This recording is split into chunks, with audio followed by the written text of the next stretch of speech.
और हमारे ऊपर आरोप लगा रही थी। आज कोर्ट ने सारे आरोप खारिज कर दिए और जितने भी एक्यूज्ड थे सबको डिस्चार्ज कर दिया। हम हमेशा कहते थे सत्य की जीत होती है। नीचे करो यार। हमें भारतीय न्याय प्रणाली पे भरोसा है। मुंह पे जा रहा है सर के माइक। मैं जज साहब का बहुत बहुत शुक्रिया अदा करता हूं जिन्होंने हमारे साथ न्याय किया, सत्य की जीत हुई। मैं हमेशा कहता था कि भगवान हमारे साथ है। मोदी जी ने और अमित शाह जी ने मिल के आजाद भारत का सबसे बड़ा राजनीतिक षड्यंत्र रचा। आम आदमी पार्टी को खत्म करने के लिए आम आदमी पार्टी के सबसे बड़े 5 नेताओं को जेल में डाल दिया गया। यहां तक कि सिटिंग चीफ मिनिस्टर, जो आज तक भारत के इतिहास में कभी नहीं हुआ, सिटिंग चीफ मिनिस्टर को उसके घर से घसीटकर जेल में डाला गया और 6 महीने तक जेल में रखा गया। हमारे उप मुख्यमंत्री मनीष सिसोदिया जी, उनको लगभग 2 साल तक जेल में रखा गया। पूरा का पूरा फर्जी केस था। हमारे ऊपर कीचड़ फेंका गया। 24 घंटे टीवी चैनलों के ऊपर डिबेट चलते थे, खबरें दिखाई जाती थी केजरीवाल भ्रष्ट है, केजरीवाल भ्रष्ट है।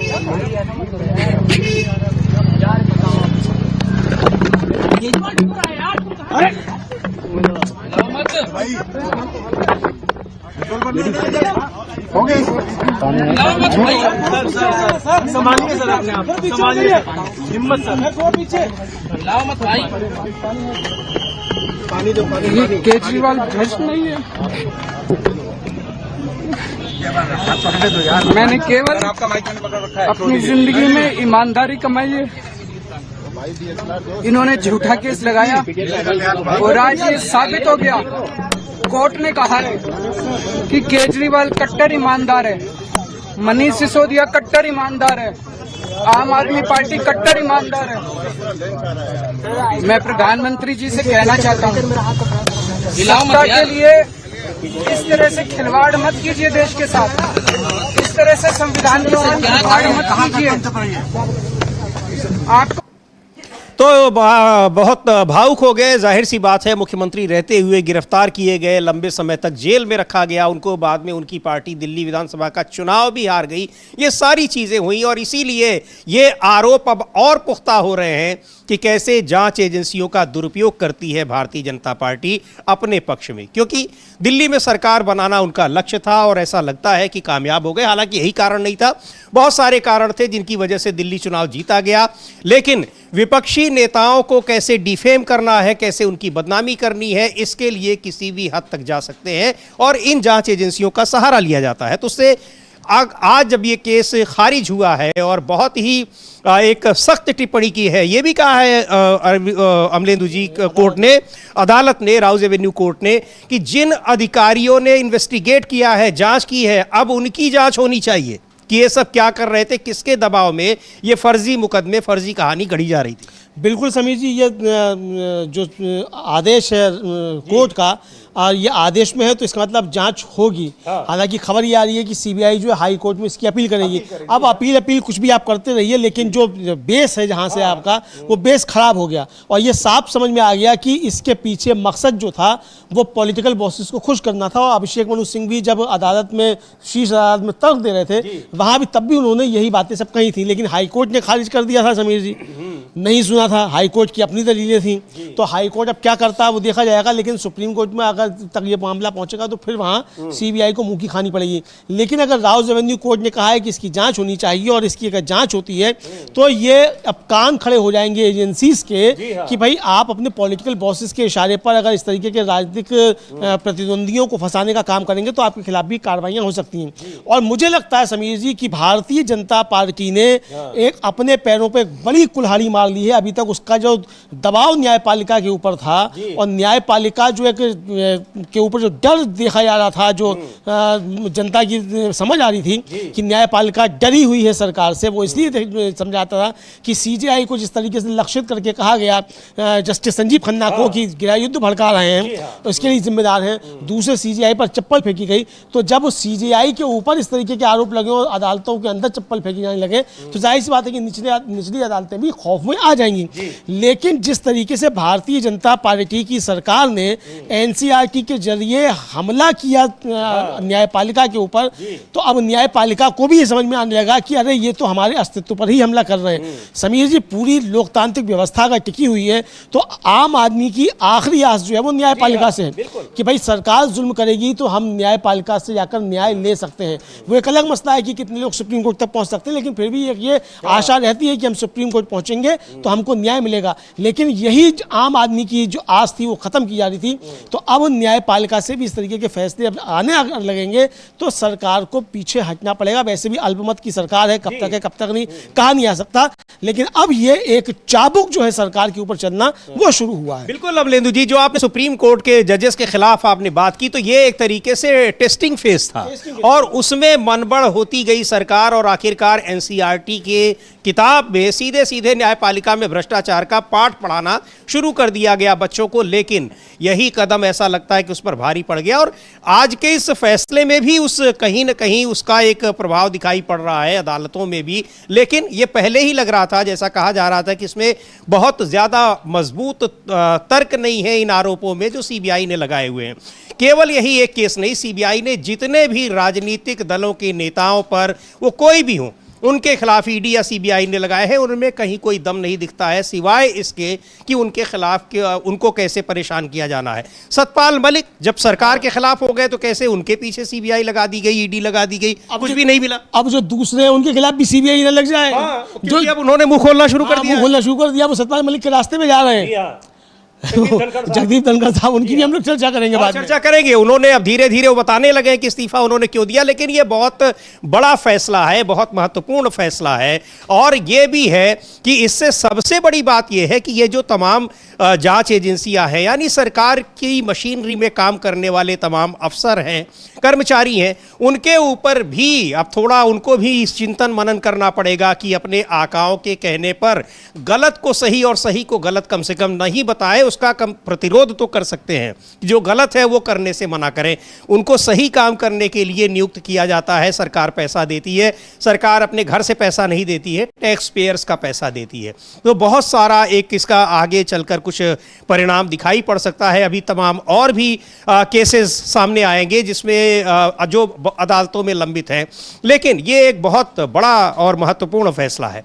क्या कह रही हैं अरविंद केजरीवाल की पत्नी, वो भी राजस्व सेवा की अधिकारी रही हैं, सुनीता केजरीवाल, अब तो उन्होंने इस्तीफा दे दिया है, वो क्या कुछ कह रही हैं उनको भी सुनेंगे। लेकिन ये एक बहुत बड़ा और महत्वपूर्ण फैसला है जो निश्चित तौर पर सीबीआई, ईडी जैसी जांच एजेंसियों के मुंह पर तो तमाचा है ही, सरकार के लिए भी एक बड़ी सीख है कि अब शायद उसकी जो मनमानी नहीं चलने वाली है, क्योंकि जो आपने कहा अमलेंदु जी की 240 की सांसदों की सरकार है, बहुत ज़्यादा प्रभाव नहीं दिखाई पड़ेगा या डर नहीं दिखाई पड़ेगा अफसरों पर कि उनके गलत कामों को भी वो करने के लिए मजबूर हो जाए। बिल्कुल बिल्कुल समीर जी, के जो गलत काम सरकार कराती है। और देखिए समीर जी, अभी हेमंत सोरेन का भी एक केस खत्म हुआ है। जी हाँ, है ना। और हेमंत सोरेन के केस में तो जब जमानत दी थी हाई कोर्ट ने, बहुत सख्त टिप्पणियां जो थी वो ईडी के खिलाफ की थी। सुप्रीम कोर्ट खुद टिप्पणी कर चुका है ईडी के खिलाफ और सीबीआई के खिलाफ।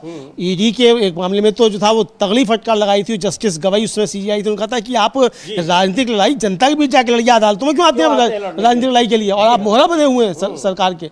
ये सख्त टिप्पणी जो थी अदालतों की तब से आई थी। तो अब समीर जी, ये जो सरकार का तोता कहा गया था, तो ये तोता जो है इसकी गर्दन अब अमेटने का समय अदालतों की तरफ से भी आना शुरू हो गया है। बेनकाब सरकार जो है वो पूरी तरीके से होने लगी है, ये एजेंसियां बेनकाब होने लगी। बिल्कुल, सुन लेते हैं क्या कह रही हैं सुनीता केजरीवाल, अरविंद केजरीवाल की पत्नी है। इस फैसले के बाद उनकी क्या प्रतिक्रिया है?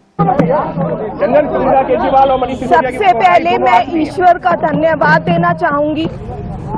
इस दुनिया में चाहे कोई कितना भी शक्तिवान हो जाए, लेकिन ईश्वर की शक्ति के ऊपर नहीं हो सकता।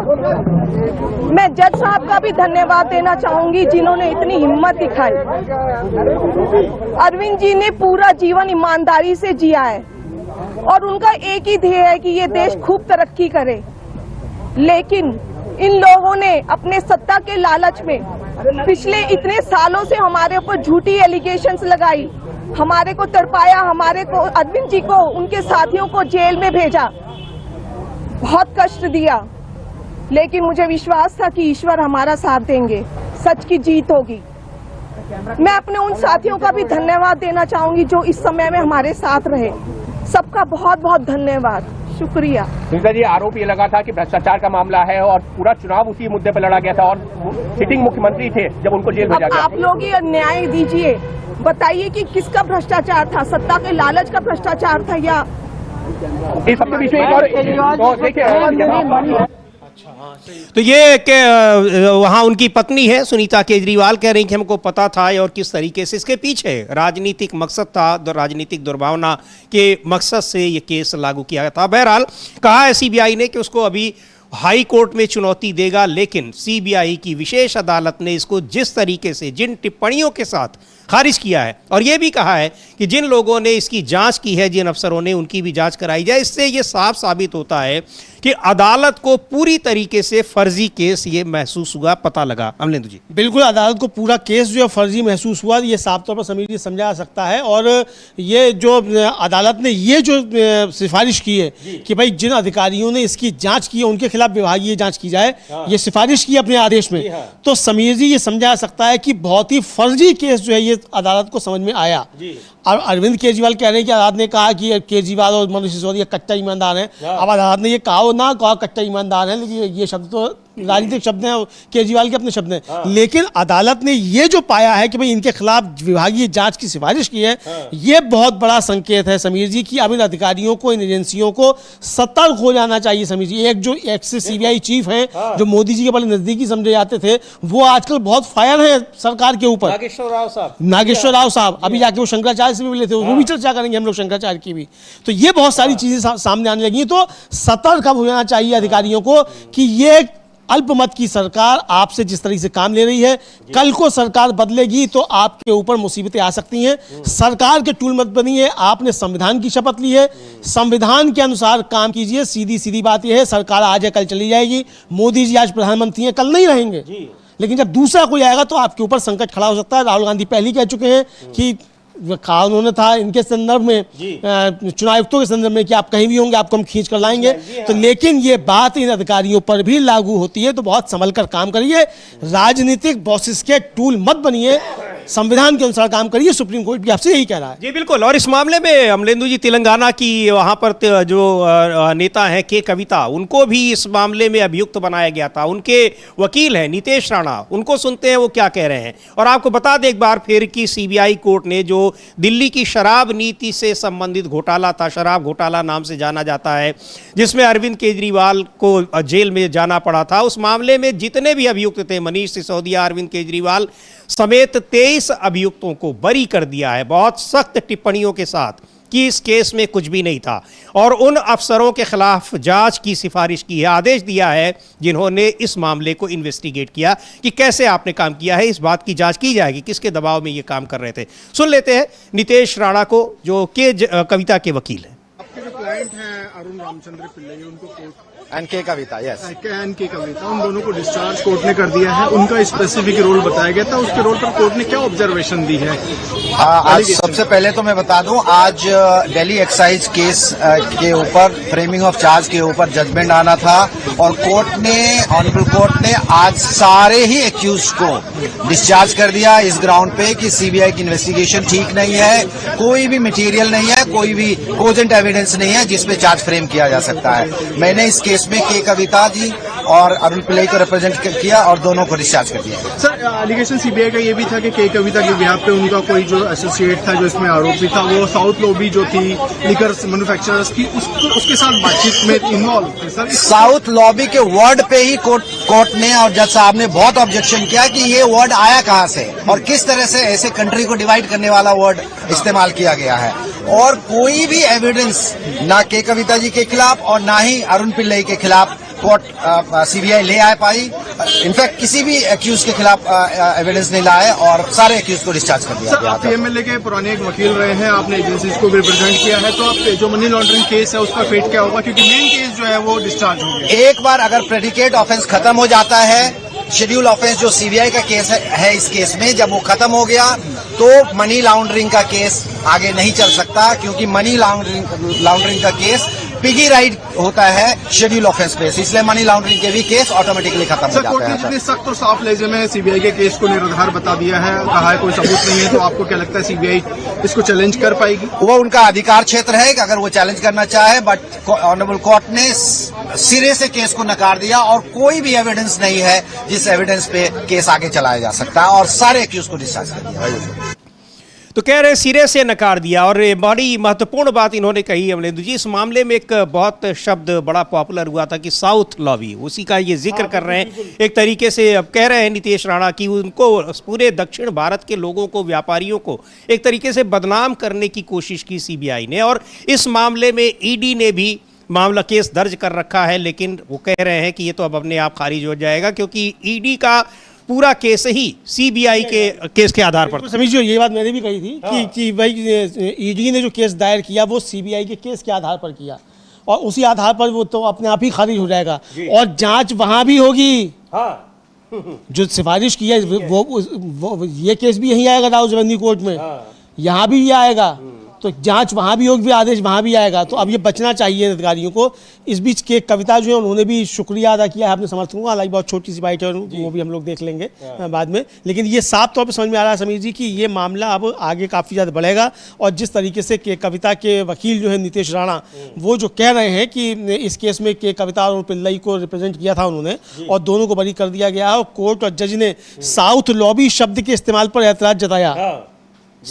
अच्छा, वो जो लॉबी जिसको बताया गया था वो तो बीजेपी एनडीए में शामिल हो गया है, सांसद है जिसके लिए इस्तेमाल किया गया था, तो इस पर उन्होंने एतराज जताया। और एक बार जब संबंधित अपराध हटा दिया जाता है तो मनी लॉन्ड्रिंग केस आगे नहीं बढ़ाया जा सकता, क्योंकि मनी लॉन्ड्रिंग केस तय अपराध पर ही निर्भर था, इसलिए मनी लॉन्ड्रिंग केस भी अपने आप हटा दिया गया है।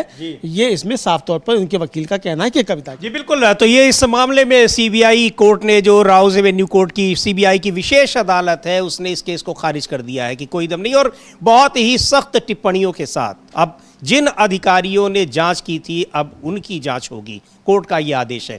बहुत ही महत्वपूर्ण खबर है। और इसको लेकर कांग्रेस के नेता हैं संदीप दीक्षित, उनका ये कहना है कि सीबीआई ने ठीक से मामले को परसू ही नहीं किया, यानी उन्होंने इसको ठीक से नहीं किया है, या कुछ कुल मिलाकर उनका ये कहना है कि ये मामला इस तरीके से खारिज नहीं होना चाहिए। सुन लेते हैं संदीप दीक्षित, फिर बात करते हैं कि ऐसा वो क्यों कह रहे हैं।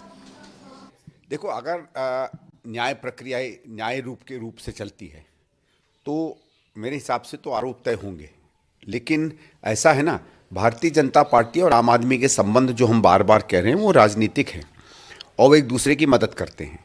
इनको भारतीय जनता पार्टी को 1-2 साल पहले लगा कि आम आदमी पार्टी जब तक है वो दिल्ली में नहीं बन पाएंगे, या कम से कम उसके ऊपर आरोप नहीं तय होते, तो पूरे जैसे कहते हैं ना घोड़े खोल दिए, सीबीआई ईडी सब लग गए और उन पे आरोप तय होने लगे। अब दिल्ली वो जीत गए, अब आम आदमी पार्टी की ज़रूरत है उनको पंजाब में, गुजरात में, गोवा में। तो आप देखिए चुनाव जीतने के यकायक बाद एक एक करके जो है ना कोई परस्यू हो रहा है, ना केस आगे बढ़ रहे हैं, ना भारतीय जनता पार्टी की लीडरशिप रोज़ बात कर रही, भाई अब तो आपके पास फाइलें आ गई हैं, भ्रष्टाचार की फाइलें निकालिए, इनके खिलाफ 1 नहीं 10 नहीं 100 केस करिए, क्योंकि तो इतना भ्रष्टाचार उन्होंने किया है। तो मुझे उस हिसाब से अगर ये देखें और ये भी देखें कि किस तरीके से, मैं ये नहीं कहूँगा कि ये कोई जुडिशरी पर कुछ असर डालते हैं, मैं वो नहीं बात करूँगा, लेकिन क्या होता है, एक होता है सरकार का पक्ष जिसको सीबीआई ईडी इनके लॉयर होते हैं, और कई बार हमने देखा है कि भारतीय जनता पार्टी के राज्य में जो सरकारी लॉयर हैं या पुलिस के हैं उनसे 19-20 करवा देते हैं, जिसमें जिस तरह ये चाहें जजमेंट कभी कभी मुड़ जाती है। तो मुझे शक ये है कि भारतीय जनता पार्टी और आम आदमी में जो फील्ड से भी हम लोगों को खबरें आ रही हैं, पंजाब से आ रही हैं, गुजरात से आ रही हैं, गोवा से आ रही हैं, उत्तराखंड से आ रही हैं, कि वहाँ इनको ज़रूरत है, और अब केजरीवाल वही करेंगे और वही कहेंगे जो भारतीय जनता पार्टी चाहती है। तो ये बिल्कुल वही बात कर रहे हैं अमलेंदु जी जो अभी आप थोड़ी देर पहले बता रहे थे कि कैसे इन पर दबाव डाला जा रहा था, और कहीं न कहीं दोनों की मिली भगत। और संदीप दीक्षित इसलिए भी कह रहे हैं कि अरविंद केजरीवाल वो व्यक्ति हैं, उनकी वो पार्टी है, आम आदमी पार्टी के राष्ट्रीय संयोजक हैं, जो जिन लोगों ने किस तरीके से उस समय की दिल्ली सरकार, जिसमें संदीप दीक्षित की मां शीला दीक्षित मुख्यमंत्री थी, कितने भ्रष्टाचार के आरोप लगाए, और उन सारे आरोपों में कभी कोई इन्होंने केस नहीं फाइल किया। किसी ने भी नहीं किया, क्योंकि उन केसेस में दम नहीं था। ये कहा जाता है कि पूरी तरह से फर्जी केस थे, अगर वो आए भी होते कोर्ट में तो ऐसे ही खारिज हो जाते। तो ये संदीप दीक्षित का सीधा आरोप है कि ये आम आदमी पार्टी और बीजेपी दोनों की मिलीभगत है। हाँ बिल्कुल, ये संदीप दीक्षित का आरोप है। अब ये मिलीभगत है या नहीं है हम नहीं कह सकते, लेकिन दबाव की बात तो अरविंद केजरीवाल ने खुद स्वीकार की थी कि भाई दबाव था इंडिया गठबंधन छोड़ने का, और ये देखा भी गया कि लोकसभा चुनाव के बाद तुरंत उन्होंने इंडिया गठबंधन से अलग होने का फैसला भी कर लिया। और फिर पहले चुनाव से, विधानसभा चुनाव से पहले तो आरोप लगाते रहे खूब कि गड़बड़ी की जा रही है, वोटर लिस्ट में गड़बड़ी की जा रही है, चुनाव आयोग से मिलकर की जा रही है, लेकिन चुनाव हारने के बाद एक भी शब्द इस पर अरविंद केजरीवाल ने नहीं कहा कि दिल्ली में बेईमानी हुई, कि किस तरीके से क्या हुआ, खुद चुनाव हार गए, कैसे हार गए, उससे पहले लगातार कह रहे थे। तो ये समझा गया, ये एक आम से मतलब परसेप्शन बना कि अरविंद केजरीवाल भी कंप्रोमाइज हो गए थे। राहुल गांधी जो मोदी जी के लिए कह रहे हैं कि मोदी इज कंप्रोमाइज, तो अरविंद केजरीवाल के बारे में समझा गया कि अरविंद केजरीवाल भी कंप्रोमाइज हो गए थे, और शायद उस कंप्रोमाइज होने का फायदा जो है वो अब जाकर मिला है, ऐसा भी चर्चाएं चलने लगी। वही बात तो कह भी रहे हैं, यही बात कह रहे हैं संदीप दीक्षित की ये कहीं ना कहीं उनको जो ये राहत मिल रही है उसके पीछे कुछ ना कुछ हो सकता है। हालांकि ये फैसला कोर्ट का है, लेकिन कोर्ट में पैरवी जिस तरह से होती है वो तो सरकार के ही लोग होते हैं। सीबीआई निश्चित तौर पर सरकार के अंडर में काम करने वाली संस्था है।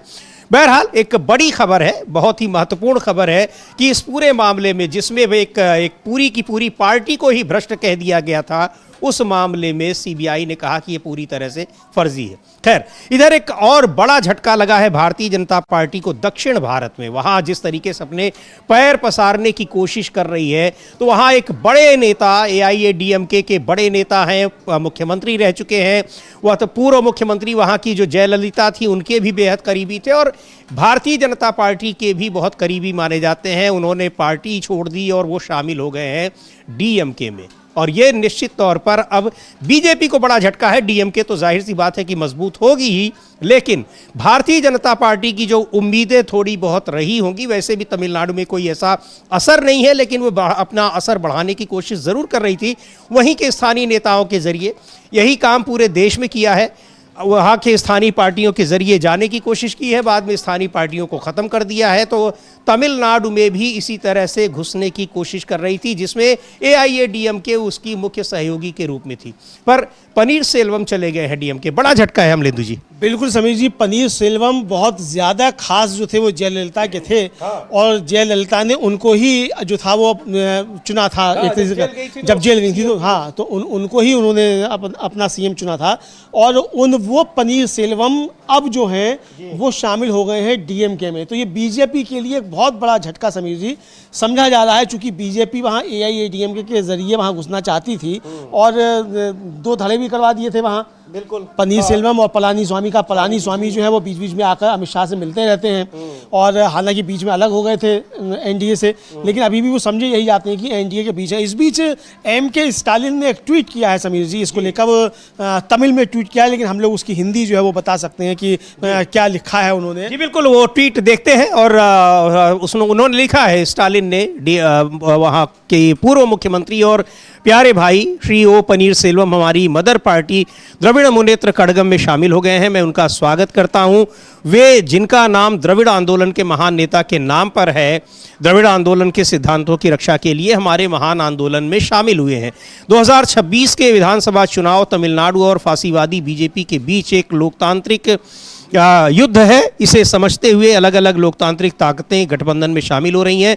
भाई ओ पनीर सेल्वम जो हमारे साथ शामिल हुए हैं, दयालु, विनम्र हैं, उनका आना शुभ हो, तमिलनाडु की जीत हो, ये ट्वीट किया है। और पनीर सेल्वम उनकी पार्टी में शामिल हुए हैं। तो निश्चित तौर पर एक मजबूत हुई है पार्टी, और एक बड़ा झटका बीजेपी को लगा है कि जो एआईएडीएमके के जरिए वहां आगे बढ़ने की कोशिश कर रही थी, उसका सबसे बड़ा नेता ही चला गया डीएमके में। बिल्कुल बिल्कुल समझिए, जिसके जरिए वहां पैर पसारने की आप कोशिश कर रहे थे और लंबे समय से आप यहां करा रहे थे तमिल संगमम काशी में, तो वो तमिल संगमम जो है, इसका परिणति ये हुई है तमिल संगमम। तो तमिल उपराष्ट्रपति धनखड़ को हटा के बनाया गया, इसे सारा खेल जो उसके लिए किया गया। तो ये साफ तौर पर समझा जा सकता है कि ये खेल जो है बीजेपी का, ये अब उल्टा पड़ रहा है बीजेपी को। और वहां तो समीर जी मतलब बीजेपी विरोधी भावना बहुत तगड़ी है तमिलनाडु में। बीजेपी के साथ जो जाएगा वो वहां तबाह हो जाएगा, ये साफ तौर पर समझा जा सकता है। लेकिन बीजेपी वहां कोशिशें कर रही थी, कोशिशें करने में कोई बुराई नहीं है। प्रधानमंत्री ने, आप देखिए जो कहा जा रहा है कि साहब वो राम मंदिर जो बनाया गया उसमें जो प्रतिमा लगी है वो भी दक्षिण को साधने के लिए। भाई हमारे यहाँ तो काले राम की अवधारणा है ही नहीं उत्तर भारत में, राम उत्तर भारत के देवता हैं।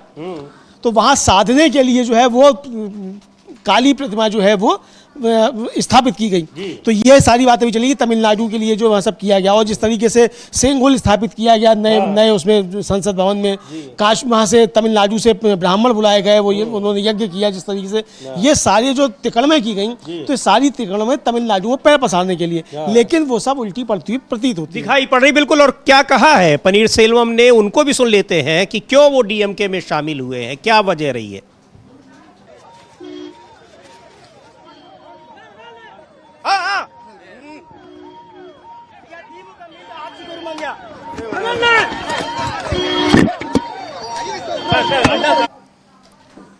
तो ये शामिल हुए हैं पनीर सेल्वम। उन्होंने कहा है कि जो डीएमके का शासन है, स्टालिन लोगों को अच्छा शासन दे रहे हैं और लोग इसे देख रहे हैं।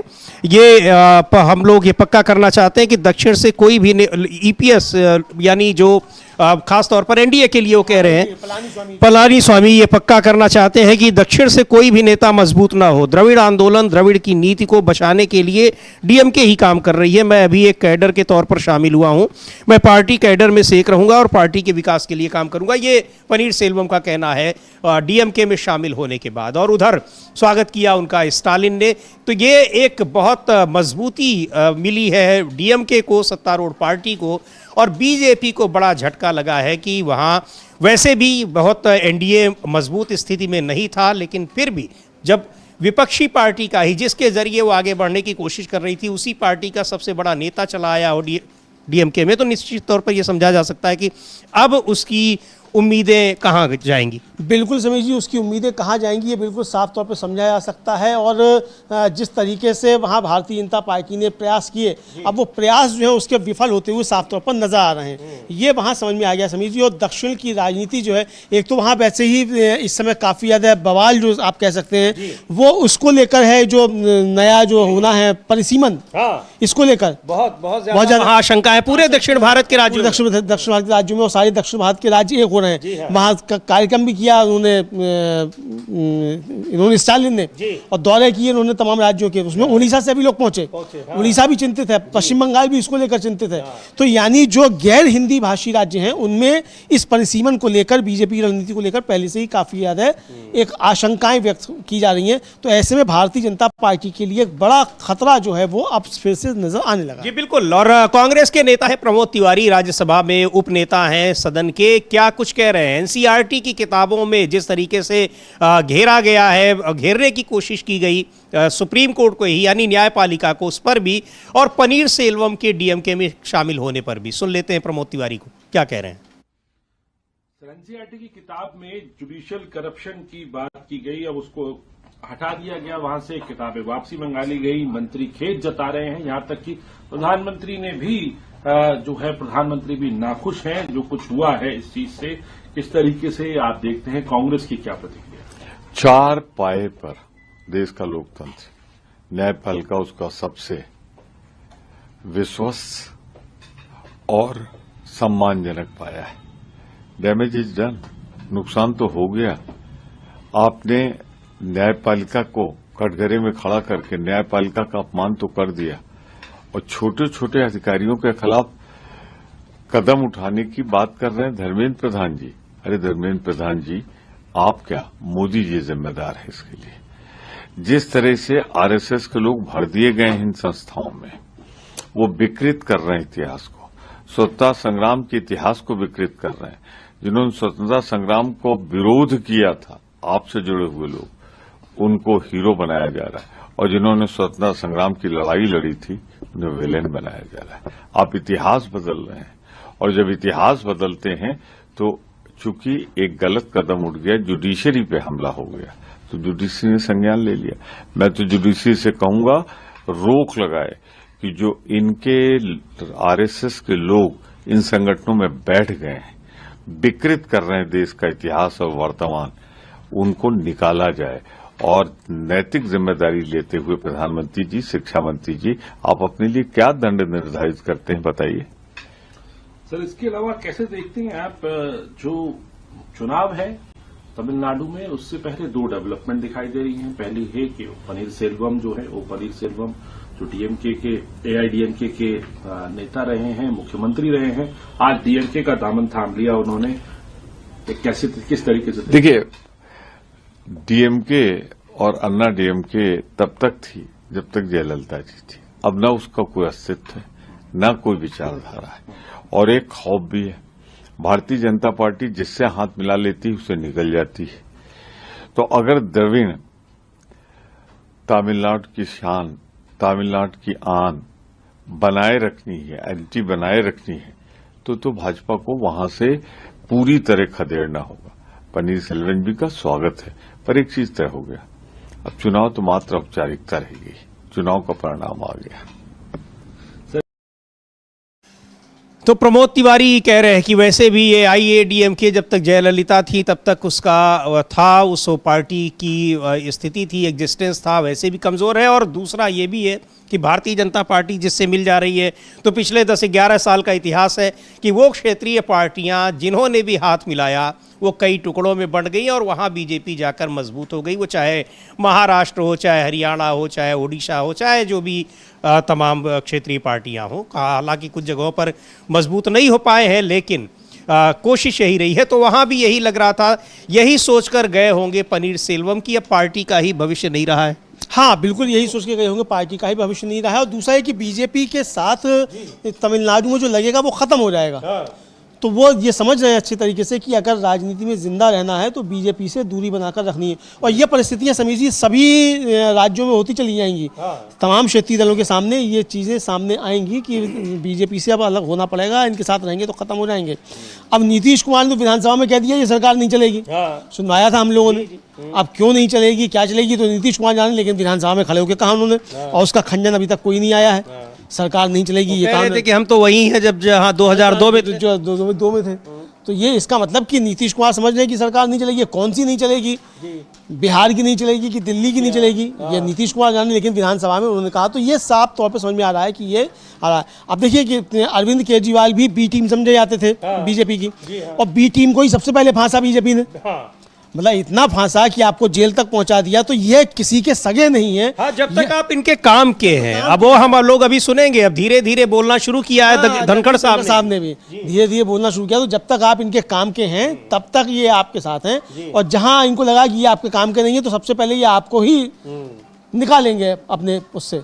तो ये साफ तौर पे इनकी रणनीति जो है, ये इसको धीरे धीरे लोग समझने लगे कि ये किसी के भी सगे हैं नहीं। जी बिल्कुल। और इधर एक जो सीबीआई कोर्ट का जो फैसला आया है, राउज एवेन्यू कोर्ट का दिल्ली का, जिसमें शराब घोटाले में सभी अभियुक्तों को बरी कर दिया है, उस पर आम आदमी पार्टी के नेता हैं गोपाल राय, उन्होंने एक प्रेस कॉन्फ्रेंस की। क्या कुछ कहा उन्होंने इस फैसले के बाद, जो पार्टी की आधिकारिक जो प्रतिक्रिया है उस पर उन्होंने बात की है, उनको सुन लेते हैं।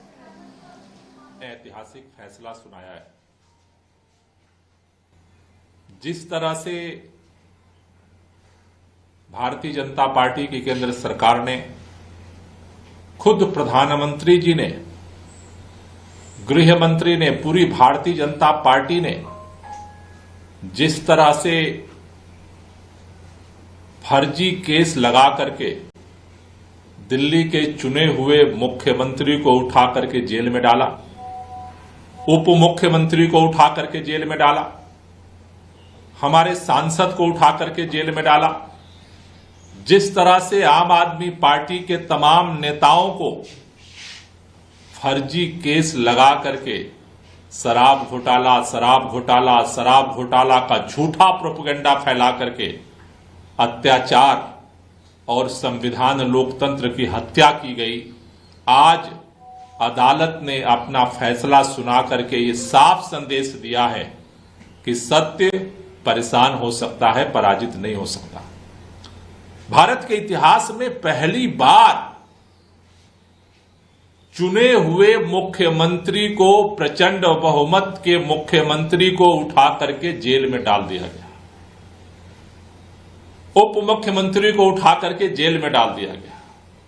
आज अदालत ने साफ तौर पर कहा कि सीबीआई ने जो कोर्ट के अंदर रिपोर्ट प्रस्तुत की उसमें कोई आधार नहीं है। साफ तौर पर आज अदालत के फैसले के बाद यह स्पष्ट हो गया है कि भारतीय जनता पार्टी की सरकार ने, प्रधानमंत्री ने फर्जी शराब घोटाला नहीं हुआ था, यह सीबीआई घोटाला हुआ था। एजेंसियों का दुरुपयोग करके 2 साल तक लगातार पार्टी को खत्म करने का षड्यंत्र हुआ, नेताओं को प्रताड़ित किया गया, जेल में तरह तरह के जितना भी परेशान किया जा सकता था परेशान किया गया, सत्ता का दुरुपयोग किया गया, झूठा प्रोपेगेंडा फैलाया गया। हजारों हजार बार प्रधानमंत्री से लेकर के और भारतीय जनता पार्टी के प्रवक्ताओं तक ने झूठ बोला इस देश के सामने। आज उन सारे षड्यंत्रों का, सारे झूठ का, सारे आरोपों का, सारे संविधान और लोकतंत्र की धज्जियां उड़ाने के षड्यंत्र का सामान्य अदालत के फैसले के बाद पर्दाफाश हुआ है। हम भारतीय जनता पार्टी से कहना चाहते हैं, हम देख रहे हैं कि जिस तरह से केंद्र की सरकार ने जिस तरह से षड्यंत्र करके हमारे पार्टी के राष्ट्रीय संयोजक को, पार्टी के तमाम नेताओं को फंसा करके आम आदमी पार्टी की आवाज को दबाने की कोशिश की, गुजरात के अंदर भी उसी तरह से भारतीय जनता पार्टी की सरकार लगातार फर्जी पे फर्जी मुकदमे लगा करके हमारे नेताओं को जेल में डालने की कोशिश कर रही है, आवाज को दबाने की कोशिश कर रही है। लेकिन हम भारतीय जनता पार्टी से कहना चाहते हैं, इनके सरकार से कहना चाहते हैं, काम करिए। देश में आपको काम करने का मौका है, सरकार ने काम करने का मौका जनता ने दिया है, काम करके राजनीति में आइए। ये सत्ता का दुरुपयोग करके, लोगों की आवाज को दबा करके, षड्यंत्र करके, एजेंसियों का दुरुपयोग करके आप अगर ये सोचते हैं कि हम पूरे देश को चुप कर देंगे, कोई बोलने वाला नहीं बचेगा, ऐसा नहीं होने वाला। अदालत की आज फैसले ने इस बात को साबित किया है कि देश के अंदर न्याय अभी जिंदा है। और ये जो फैसला आया है ये सिर्फ आम आदमी पार्टी के लिए नहीं, एक लोकतंत्र में एक उम्मीद लेकर के आया है, क्योंकि जिस तरह से इस सत्ता का दुरुपयोग हुआ है, आज अदालत के फैसले ने यह साबित किया है कि अदालत में न्याय अभी जिंदा है। और हमें भरोसा है कि ये उम्मीद भारत के अंदर जो लोकतंत्र पर संकट है उसके खिलाफ। तो ये गोपाल राय है, आधिकारिक रूप से जो आम आदमी पार्टी का बयान है इस फैसले पर, जिस तरीके से सीबीआई कोर्ट ने शराब घोटाले में सभी अभियुक्तों को बरी किया है, उस पर कह रहे हैं, बता रहे हैं कि ये पहले से ही पता था कि ये फर्जी केस है। लेकिन और महत्वपूर्ण बात कही कि सीबीआई घोटाला है, शराब घोटाला नहीं, नाम भी बदल दिया अब केस का इन्होंने कि शराब घोटाला, वो सीबीआई घोटाला। हाँ, सीबीआई घोटाला। और समझिए सीबीआई घोटाला अब समझा भी जा सकता है, इसलिए समझा जा सकता है तब तो अदालत कह रही है, अदालत कह रही है भाई इसकी जांच कराओ, जिन अधिकारियों ने इसकी जांच की उनकी जांच कराओ। तो अब जब अदालत ये कह रही है तो ये घोटाला जो कहा जा रहा है तो फिर ठीक समझा जाएगा समीर जी की घोटाला जो है इसको लेकर क्या है।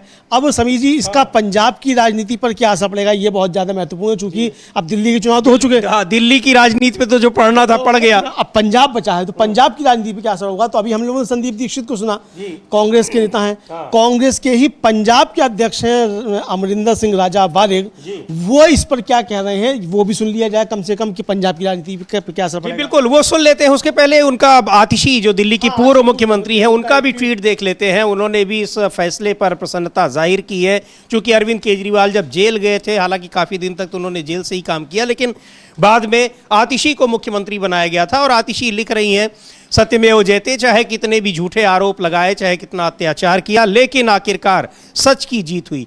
आज पूरे देश के सामने है भाजपा का षड्यंत्र और अरविंद केजरीवाल की कट्टर ईमानदारी, और ये कट्टर ईमानदार शब्द भी अरविंद केजरीवाल का ही है। तो ये उनका कहना है कि उस कट्टर ईमानदारी पर एक मुहर लग गई है अदालत की। बहरहाल लेकिन एक बात है समीर जी, आतिशी का ये ट्वीट तो आया है, लेकिन कोई मतलब बाइट जो है वो अभी तक नहीं आई है, हमने नहीं देखी कम से कम, अभी तक नहीं आई है। आएगी तो हम लोग उनको भी दिखाएंगे, लेकिन ये बताना जरूरी था। ये बिल्कुल सुनवाएंगे जरूर। लेकिन क्या कह रहे हैं पंजाब में वहां पर कांग्रेस के नेता कैप्टन अमरिंदर सिंह राजा वारिंग इस फैसले को लेकर, सुन लेते हैं।